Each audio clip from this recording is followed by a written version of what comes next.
Hey friends, it's Chef Anthony here, and I got a quick tip for all you bird lovers out there.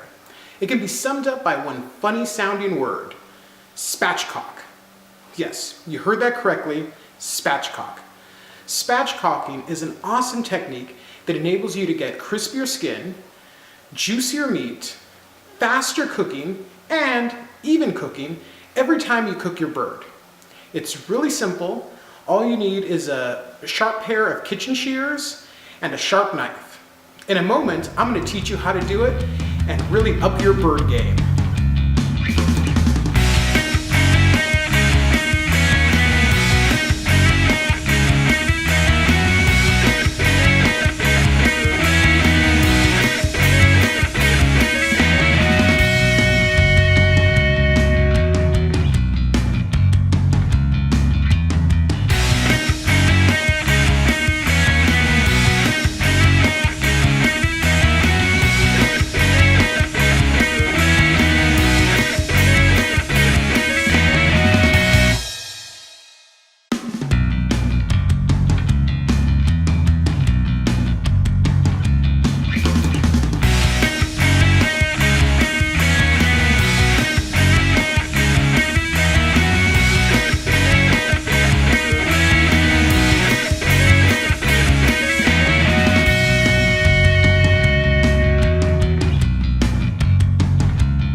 Now that we're done spatchcocking our bird comes the next step.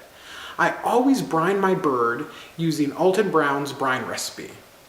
Brining helps the bird get juicy and add extra flavor to it. Once we've brined it for 12 to 24 hours, depending on how much time you have, we remove the bird from the brine, rinse it off, pat dry it, then I use my favorite spice rub on it, apply it generously, and then I place a wireless thermometer into the breast of the bird. After we've done that, we place the bird in our smoker and we smoke it for half an hour to 45 minutes. Then we crank up the heat to 450 degrees and let that bird go until we've reached 165 degrees internal temperature. Once we're there, our bird is done. We take it out, we let it rest for 15 minutes to 30 minutes.